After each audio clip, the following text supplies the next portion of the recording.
Hey, welcome back to another episode of Psilocybin Says. Sexy Psilocybin Says episode. Yes, this one is perfect for this Valentine's Day week.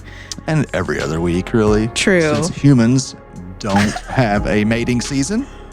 It's only on Valentine's Day that we mate.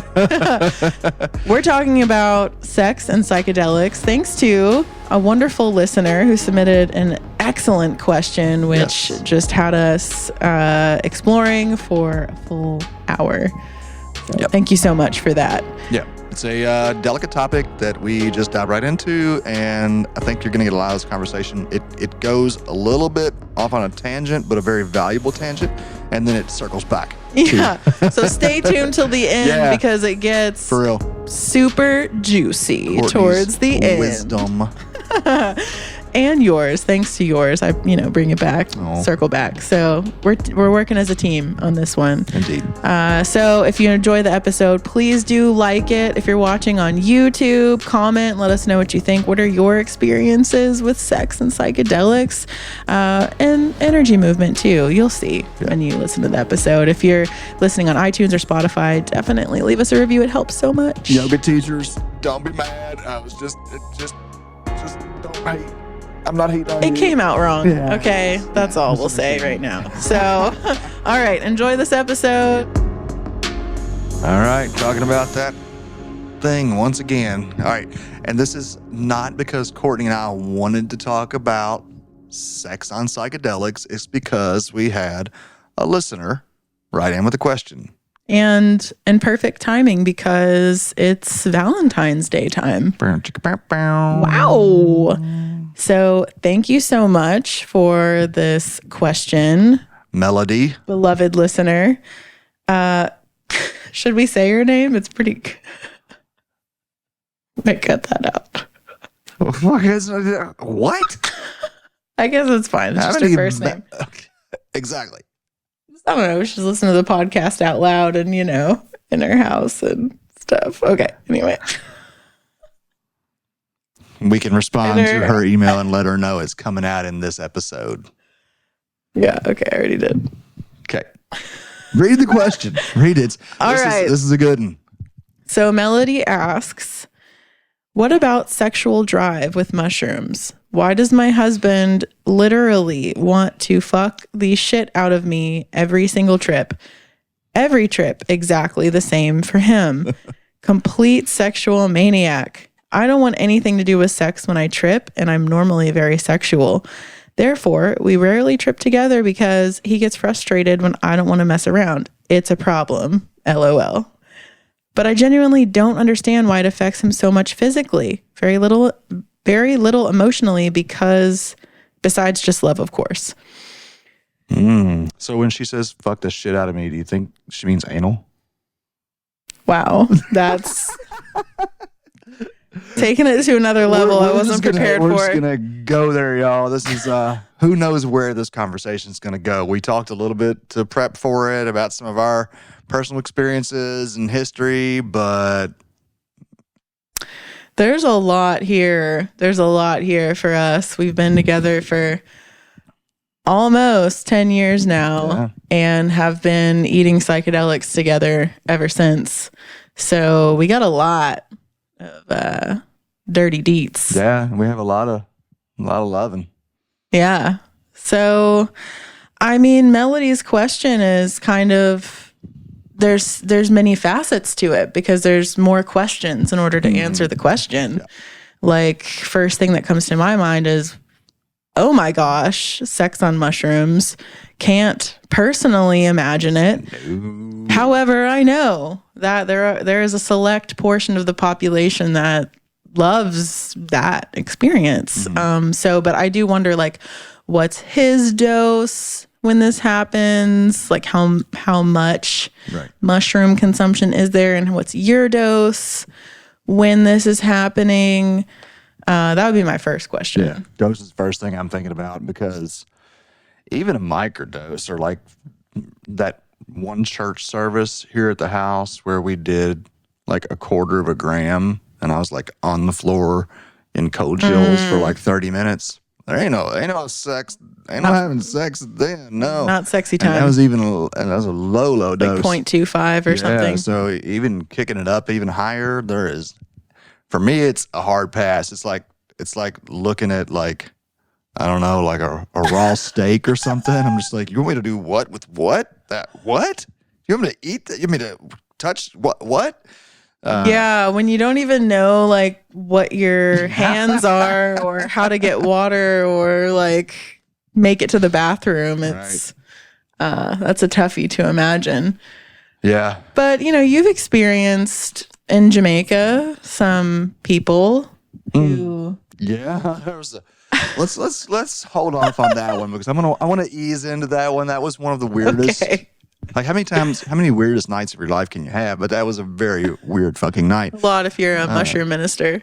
Yeah, I guess. The only personal experience that I've had with sex on mushrooms was when I was like 22 or so, very young, and took like a 3-gram dose or something like that with my ex-wife. And I don't remember if she took mushrooms or not. I think she didn't because she had a lot of latent trauma and I didn't know what I was doing back then. And some of that stuff came out in her early trips and it kind of freaked us both out. And so I think she staved off mushrooms after that entirely. But there was one time when I was on mushrooms for sure, I was, and she was pretty insistent on doing the deed. And, I try to be accommodating. And that's admirable. Whew, it was difficult. I mean, I persisted, but I was definitely not an active participant, and it was just weird. It just felt weird. So, my personal thing, mushrooms is no. And what I want to touch on from that question is that she also said that there is no emotional content coming up except for love. And for me, that kind of begs the question if maybe there is some stuff that's being avoided, because you can't, if you eat mushrooms more than a handful of times, I can't imagine that you're just always going to experience love and sex, right?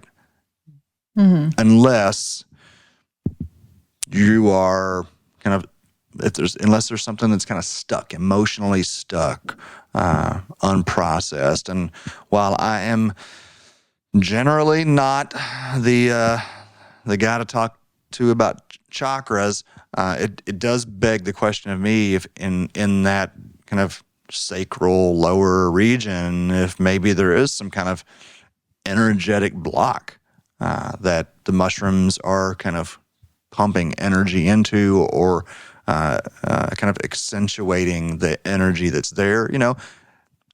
It's psychedelic, again, mind manifesting, spirit manifesting. So there's something there to be aware of. And I think you said before we got started recording that this is probably a scenario that would really benefit from a intentionally facilitated. Yeah. Mm-hmm. Yeah. Something stood out to me about what she said besides, well, I guess a lot stood out to me about it. But one thing was that she said they can't even eat mushrooms together anymore because of how frustrated he gets that she doesn't want to participate in sexual activity with him with the mushrooms. And like for me, that again, with the whole manifestation in a psychedelic experience of what's already going on in our lives. And this is one reason why, as in a partnership, intentionally communing with plant medicine and psychedelics together can be so powerful and beneficial if there's integration worked into that. Because, like, I wonder, what is this just kind of like a manifestation of what's already going on somewhere else in your life? I don't know, just worth like talking about it. Let me talk about my own challenges around this topic. Having experienced times in my life when without psychedelics or any substances finding myself very frustrated at not having sex, you know. I can look back at that now and acknowledge that the frustration was born out of gosh, how do I pin this down? Out of not being settled within myself, not being accepting, not being able to be grateful for what I had, you know, like, you know, I'm talked a bit about this, you know, especially through experiences with pornography. And that's another question I would be really curious to ask Melody is, you know, if her husband has any kind of a porn habit.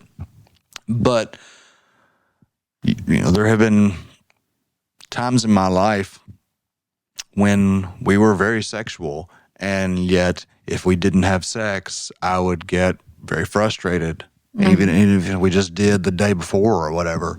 And, you know, there were multiple, I think, issues that were underlying that, but ultimately it arose out of not being grateful in the moment, not being present. And I was thinking about this last night, or yesterday, whatever. I was thinking how I can look back now on sexual experiences with like a fondness, whereas previously I have looked back on those experiences with frustration. Like, why isn't this happening still, right? Like, why aren't we having sex right now, or are we going to have sex today?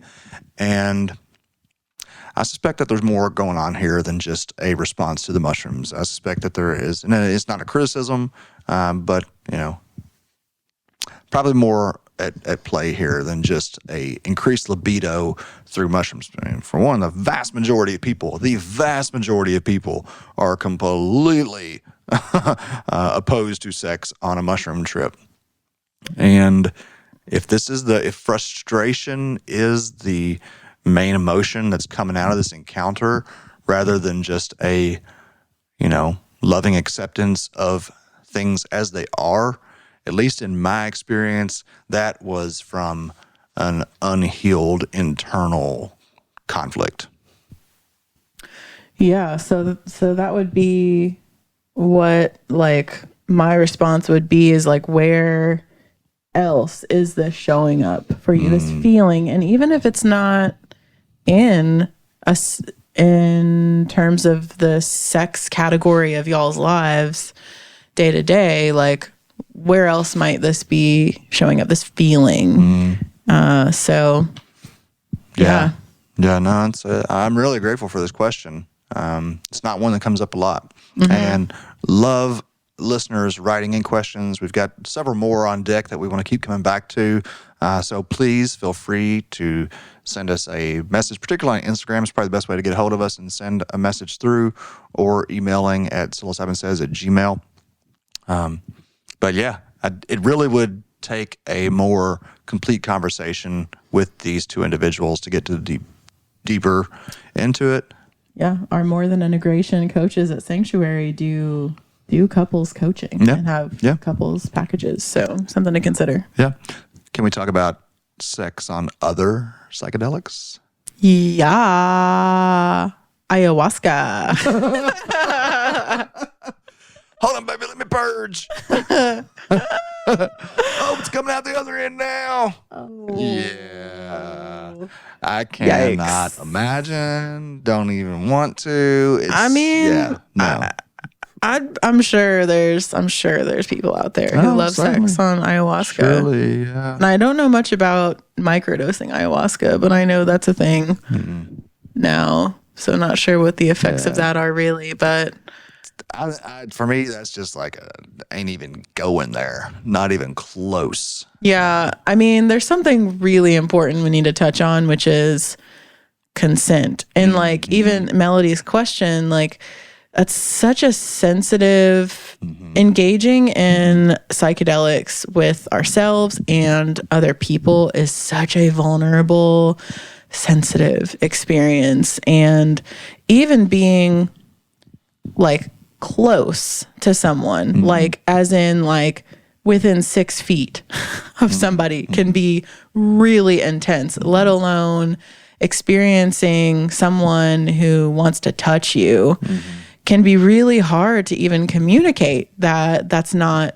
wanted, because it's so hard to find words oftentimes with psychedelics. So this is such an important thing to talk about. Like, even if you're married to somebody or been in a long-term relationship with somebody, like, everybody needs to know that it is hard to communicate and consent to an experience like that, really. No, it's really important to in the peak of a psychedelic experience. And I mean, throughout the whole thing, but like, just, you know, I had this one experience in Jamaica that you're reminding me of, where there was, you know, a group of people that nobody knew each other coming into the thing. And one of the individuals, as the trip was coming on, a male went to a female as the trip was coming on and said, I really have deep feelings for you. I want us to have a relationship, and was very kind of, I wouldn't say pushy necessarily, but it was inappropriate. Wrong place, wrong time. And it threw her for a serious loop. I mean, she didn't say anything to me until after the session was pretty much over. Pretty much everybody was gone back to their room or eating and whatnot. And a female facilitator came and said, "Hey, can you come be a part of this conversation?" And I said, "Yeah, sure. What's up?" So, and she was telling me, like, so-and-so came to me right before the trip and said they, were in love with me and they wanted to have a relationship and all this. And she felt violated. And, that's a whole, that topic of communicating deeply personal information, whether it involves, love interest or not, as a mushroom trip is coming on with someone, is really to be approached with serious caution.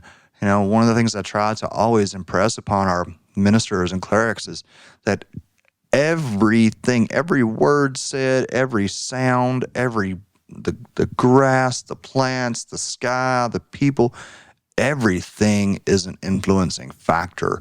And we should really, out of respect for the sensitivity, the vulnerability, the confusion of these spaces, we should really, I believe, do everything we can to have as little of an impact on the people around us as possible. Mm-hmm.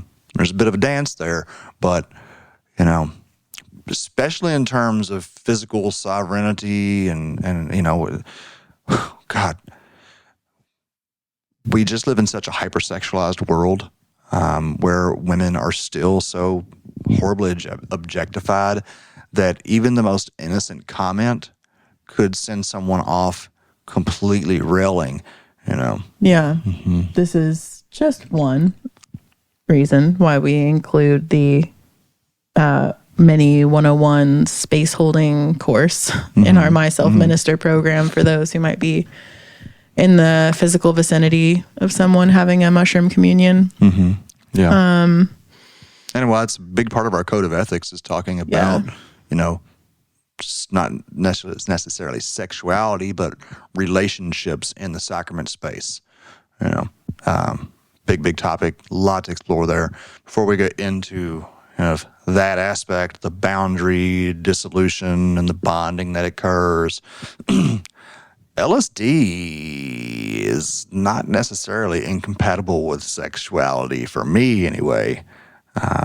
I'm thinking of the time in Jamaica when we did acid on the beach. It was so crazy. We did some LSD and we ended up, we're like on the beach. Like, remember, we were slopping wet sand on each other and then we're like rubbing it on our legs. And it just like, very quickly it was like, oh my gosh, this is so sensual. And like, and then we stopped ourselves. We're like, hold on, we're in public, we're on the beach. Yeah. And then we looked over and there was a Jamaican couple having sex over in the bushes. Probably without psychedelics. Yeah, I'm pretty sure. Yeah. Probably a lot of alcohol. I wouldn't be surprised. Yeah. I mean, gosh, that is LSD is. I don't know if we could have actually like really gone there fully. That's kind of what I was trying to like. How do I say, like, it felt very sexual, but the penetration and like actually like sexual activities. I think I could have done it. I don't know. I think I could have swung it then, but swung it. Yeah. Wow. Yeah. I don't know how long I could have maintained that. I don't know. It might not have been very long. I don't know. But it definitely felt very orgasmic and like, you know, if we're going to use the term chakra, like chakra is just like being cleared out and opened up, like, all over. Well, I think it's worth noting the difference between sensuality and sexuality as well, right? Like, just because something is sensual doesn't mean it has to be sexual. And there can be great enjoyment, value in just that sensuality. It's one of the things I like most about MDMA. I mean, MDMA is not a classic hallucinogen. It's not a true psychedelic, but it's often lumped in that category. And it's a highly sensual experience, but to actually try and have sex, at least for the man, what do they call it? Or what does Emilio? I've heard Emilio call it. Stim dick, stimulant. Stim dick. Yeah. Wow. If you're stimulants, because of stimulants, you can't get an erection. Okay. Or, you know, here in Kentucky, they talk about whiskey dick. Drink too much whiskey and you can't get it up. Right. Yeah, there's that. So anyway, I mean, just I have really, that's one of the things that MDMA and even that LSD experience have taught me is how to separate sensuality from the act of sexuality and the value of sensuality itself. And I know that I've brought that into our lives where I can appreciate much more just like being sensual without it having to lead to sexuality. Right. And we didn't really touch on this with mushrooms, but the experience like following a mushroom communion can be a really powerful time for people who are already in like a committed relationship to explore each other in that sensual. I definitely want to talk about that because the bonding that can happen, you know, after the peak of an experience can be really valuable for couples. It can be valuable as well for maybe people who are dating, you know, but haven't been intimate. But it gets into murky waters in terms of consent, and that's where, you know, you want to be as clear as possible. And I think it can be difficult, and especially a topic that we don't really talk about enough in our culture. Yeah, you know.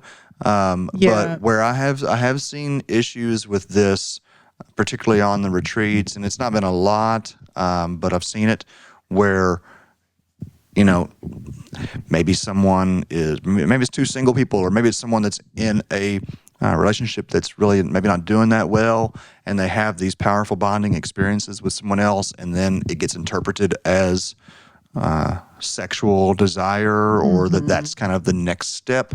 Yeah. You know, and I think especially if it's strangers, if you're just meeting, you want to be really, really mindful and careful about that. Safe to say, like, from my perspective, unless you are experienced in that space, like, for me, if I meet somebody and we're having a mushroom communion together, say, or we're like, if I'm like in a relationship, if I'm dating somebody, say, and we have a mushroom communion together, like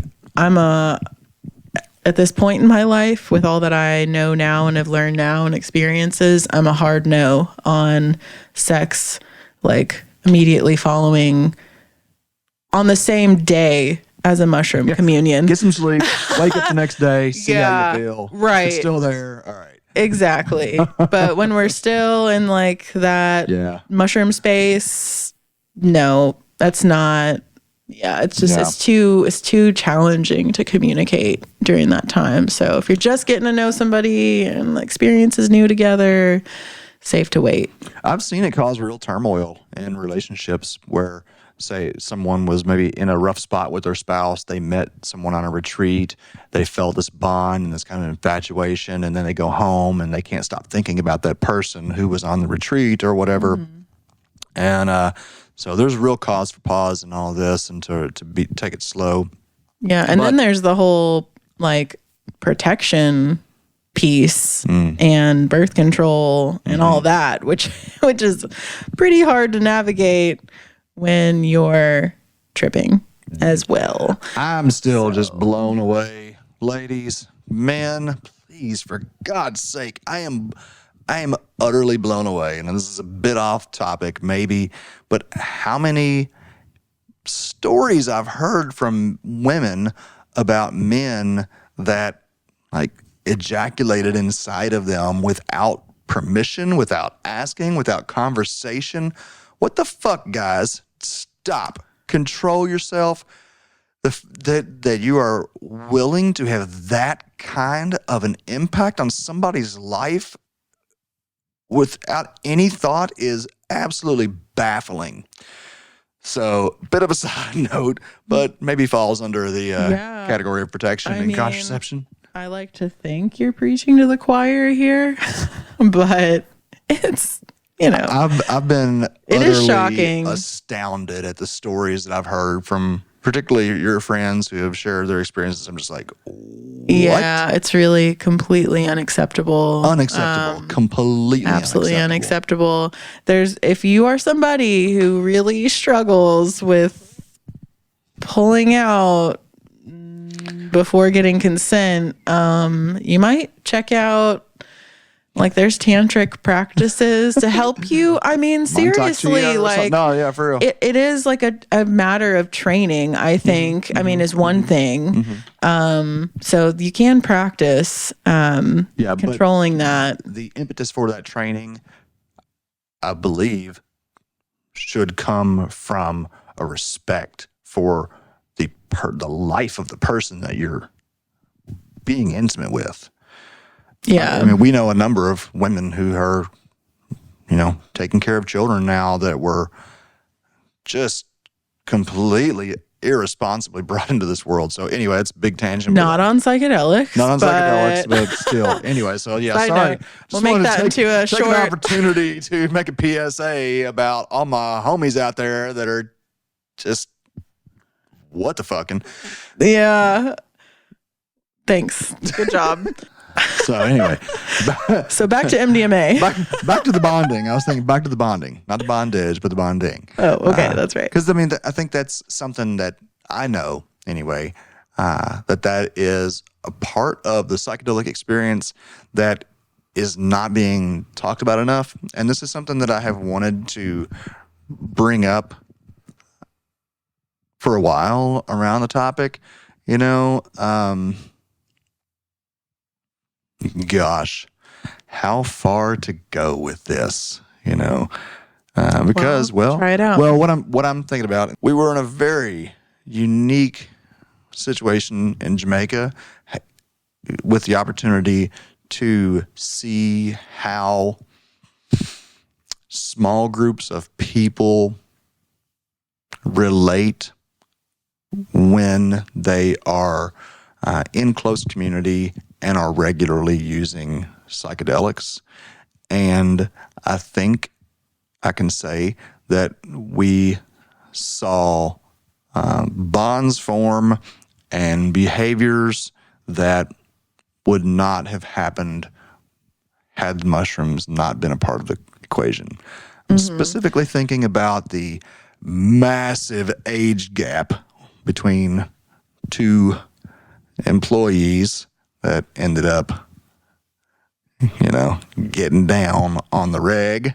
And the reason I bring this up is because it's going to be an issue as psychedelics become more mainstream.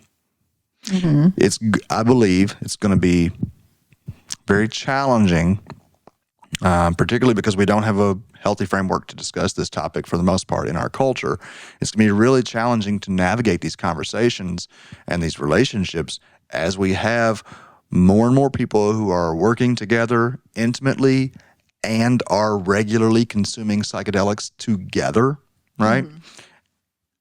And then what do you do when those inevitable bonds form and people start to gravitate and it gets more and more difficult to maintain that self-control? So I don't know how much you want to talk about that and what your thoughts are on that, but in terms of psychedelic sexuality, I suspect this is going to be a growing challenge. Yeah, I mean, you brought up our code of ethics earlier with sanctuary, and that's a major consideration within that code of ethics is having seen that whole process unfold for people living in community and having these powerful transformative experiences together, and seeing others, like being a team and almost like a family, helping others have these powerful transformative experiences, and which just require a lot of vulnerability and opening up together. And it, I think, is completely ridiculous, and it's just absurd to say that people in a community like that can't have relationships together, for sure. like at all. The abstinence policy doesn't work. Not only in does this it not framework, work, it encourages the opposite behavior. Yeah, it encourages hiding and secrecy, which nobody wants here. So yeah, with our code of ethics, there's like a very considerate approach to that whole scenario.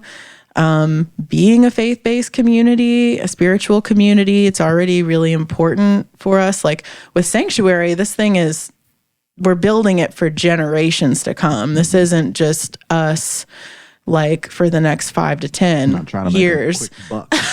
Yeah, this is like our children and grandchildren and their grandchildren, and building something sustainable and starting to piece together a framework for that.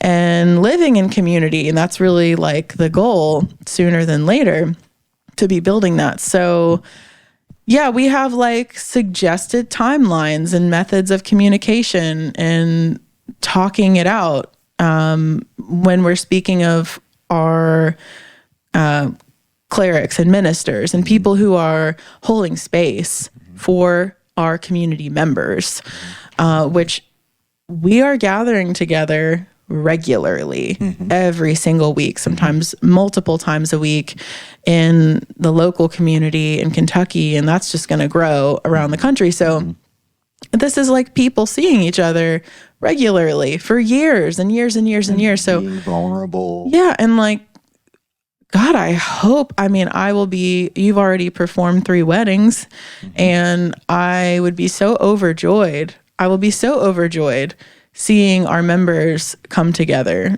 in love and like intention in relationship. And so we want that to happen mindfully and intentionally, where everybody is being considered and respected, and there's, of course, consent is wrapped all up in that, and mindfulness. So, but it can't happen without conversation. I mean, that's, one of the big takeaways from that experience down there is that, again, when people aren't allowed to openly discuss how they're feeling, then those feelings just fester and grow and become uncontainable. And so Sanctuary, I just feel so privileged to have the experiences that we've had, because we have so much insight into how this is going to look as time goes on. And, some people really value this information, this conversation. Some people maintain that abstinence mentality and that, what's it called? Not nepotism. What's it called? What's it called when coworkers mingle? No. Sorry, it's not coming to me right now. Fraternizing or something like that. It's just impossible. It happens in almost every office and almost every professional organization.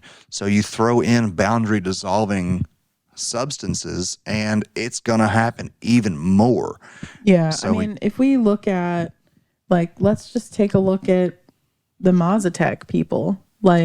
What's their stance on mushroom consumption and sex and relationships? Well, this is really interesting, and I don't know a lot about it. My understanding is that within the Mazatec tradition, it was maintained and still is that you should not have sex 3 days before and 3 days after a mushroom ceremony.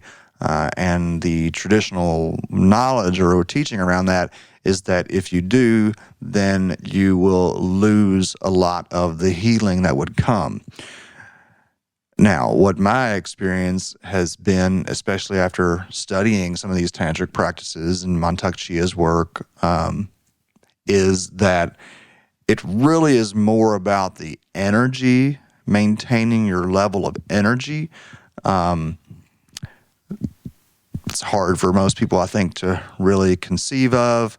So maybe their Mazatec people would be saying ejaculation or releasing the energy. Orgasmic out. Energy. Because you'll find this in many, many cultures that sexual energy is the energy that is used for healing, right? Transmuting sexual energy, which is the most powerful, creative, life-giving energy that there is. It is the energy that creates worlds. It's all around us. The plants, everything around us is a product of union. And to be able to take that energy and consciously apply it to healing, transmute it, is very real and very powerful. And then after the experience, if you maintain that energy within your system. After what experience? The mushroom experience. Okay. All right. So going into an experience, and I've God, so much I could say on this, but once I started to understand this from my own experience, and I would communicate it with facilitators, particularly male facilitators, because I wasn't going to talk with female facilitators about their orgasm, but I felt more comfortable. Good to know. I felt more comfortable talking with it about with men that I had, grown comfortable and familiar with, and there is a massively noticeable difference in your energetic field if you hold that orgasmic energy, and even within the Taoist practices, 3 to 4 days kind of tends to be like the baseline of getting to your kind of normal level of energy, right? And so I'm sorry, go ahead. Yeah, I feel like it's challenging to talk about publicly because we know that there's just huge amounts of stigma around even talking about sex in general. And I don't really give a shit what anybody thinks about me in terms of stigma. It's more like we don't have a lot of context for this. We don't understand in our world. We do, or in the West in particular, we are materialists. We do not understand ourselves as energetic beings first and foremost. That's what I was getting at. Okay. And then you cut me off. Sorry. All right. So I'm like the stigma around religious guilt and shame around sex like is one thing. It makes it really hard to talk about, to even try and like wrap our heads around like what that even means, sexual energy. Because like for most people, and even like including myself, despite all the conversations and that have been intentional that we've had around sexual energy, and like I still like catch myself hearing that and thinking of it in a materialistic way, like in an objectifying way, instead of like a foundational life-giving way, because of my not training, but like my programming around sex and what it has to look like and feel like in that experience, and that there's so much reprogramming I have done and have yet to do. So I'm just pointing that out for people listening, that it's totally understandable. Like if you hear that term sexual energy and you're like, what the fuck is he talking about right now? If you haven't been immersed in becoming aware of your own programming around this, it can come off, I think, as sounding pretty, it can come off as sounding objectifying for people that aren't thinking of sexual energy in terms of a life-giving thing. And particularly when we're talking about it with psychedelics involved, and like the whole thing of like even bringing it into a conversation around holding space with people, I can definitely see that being pretty confusing. Like, what is he talking about right now? A lot of people will not even touch it. You know, the visual that I get of myself and through the experiences that I've had is the like we are in a bubble, you know, like this auric field, this torus field of energy, and whatever. You can discredit it or whatever you want to think about it. I've experienced it too many times, and we may not have instruments that can measure it super accurately, but these are the traditions that are maintained for thousands of years in very old and wise cultures, and they're experiences that I had without being exposed to the information that we are, all of us, surrounded by a bubble of electromagnetic energy that emanates first and foremost from our heart, but you know, this whole column of energy that we are is in constant movement. And if you do not release that energy through orgasm, then over time you can feel it build up. And if we did the Qigong practice at the Sacred Circle last week for Sanctuary, and everybody there, of 25 people, everybody said that they felt the magnetic push between their hands when we were doing these exercises, right? And that is, I think, the most tangible touch point that we have to evaluate our level of energy, other than like, you know, you're just feeling like a lot of energy. But I have noticed for sure that when I am really cultivating that energy, as it's talked about in the Taoist practices, that it's that magnetic push between my hands gets stronger and stronger and stronger, and I'm more sensitive, and it's crazy how hard it can be just to push your hands together, right? And that energy, God, I'm like giving away some deep secrets here, but well, I mean, these are, yeah. So, but that energy then, through our intention and focus, can be transmuted and shared with others. And I have on many occasions seen immediate responses when, and I just consider it praying for people when there's been people, so many people that I've just spent hours and hours and hours just praying for them and just trying to send them healing energy and whatever it is you need. I don't know what you need, but here is energy that I am filling with love, and I'm sending it to you to do whatever needs to be done. The energy is is of consciousness. It knows where to go. I am just a vessel. And so you mean sending it with your field, from you're sitting here and the person's sitting way over there, or they may even be in another location altogether. Or they may be 3 feet away or whatever. But yeah. I mean, I don't touch people when they're tripping. I ain't touching nobody. I don't want to disturb anybody. I don't even want anybody to know that I'm meditating on them or praying for them or whatever you want to call it. I just want them to be completely in their experience.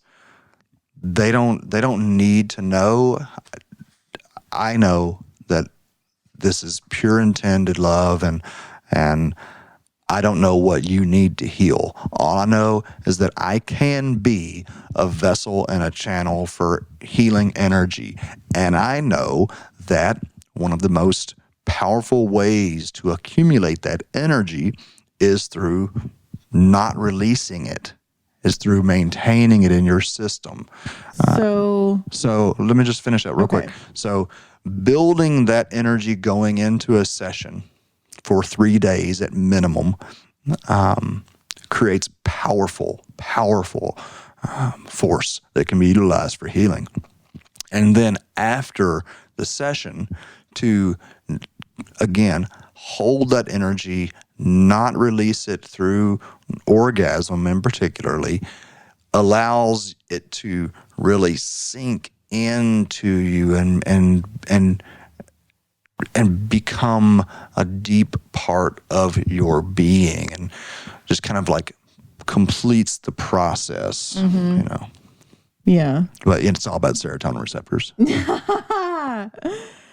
Yeah. What were you going to say? Sorry. Well, I was going to say that melody, just take that and replay that to your husband, maybe. I mean, that seems like such a, finding a conduit, a container for channeling that energy that he's experiencing. Maybe it would be helpful for him to have a context of what to do with it. And maybe he thinks because of lack of exposure and information that I gotta put it here right now and maybe not. I mean, you can do other things with it. Very wise. I'm really grateful that you said that and you brought it back to that, because that just, my heart says yes.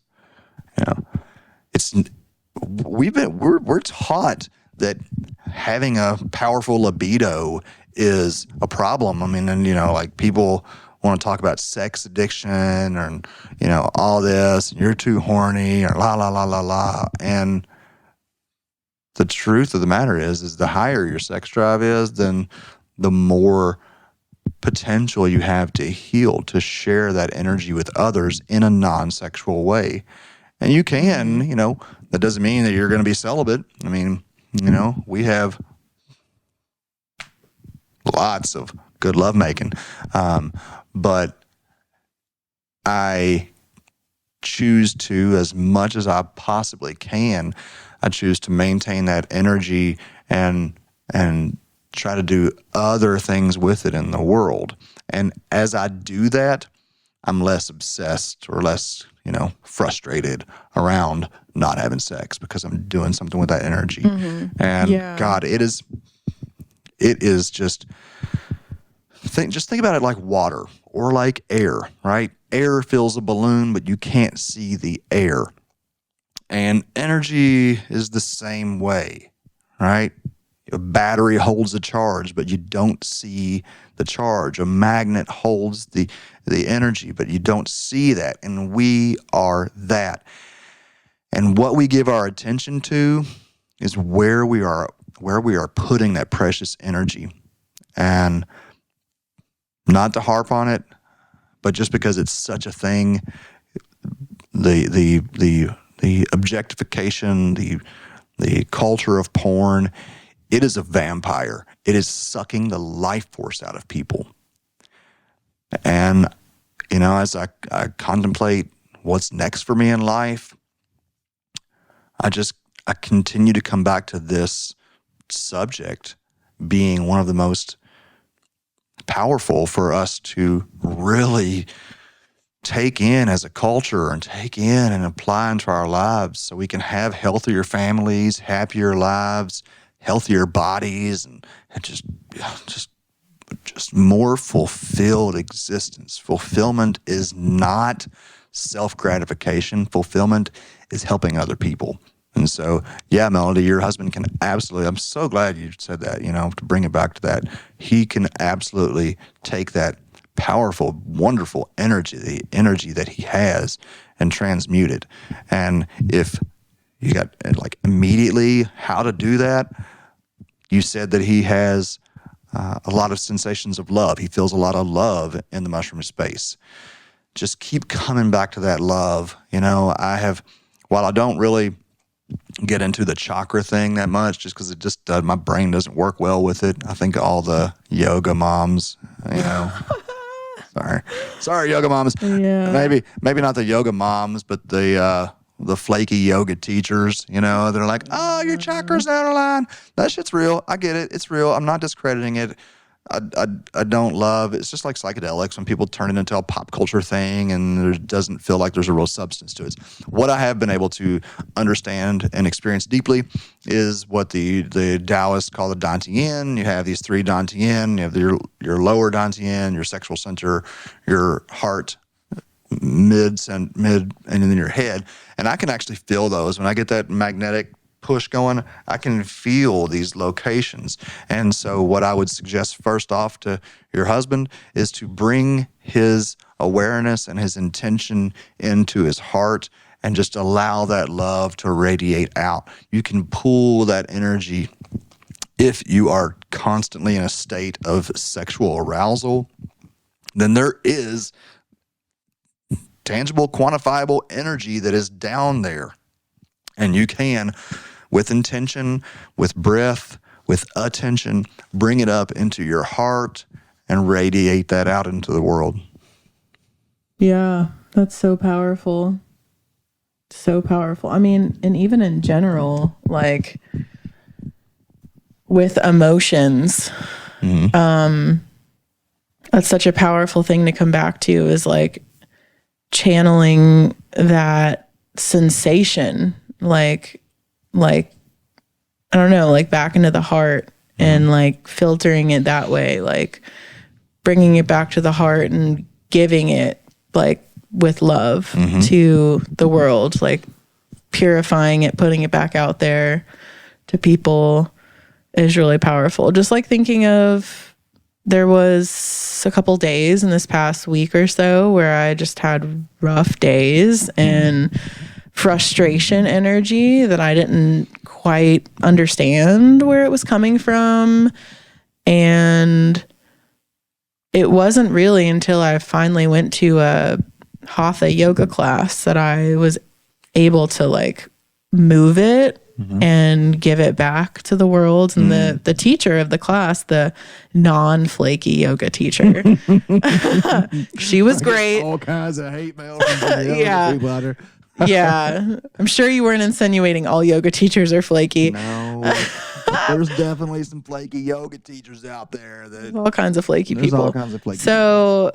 Yeah, she just kept encouraging us throughout the hour to, as we're channeling energy and experiencing it moving, just like giving it back to the earth, giving it back to the people of earth and our families. And like, that helped me so much. I came out of that class and I just felt cleansed and clear.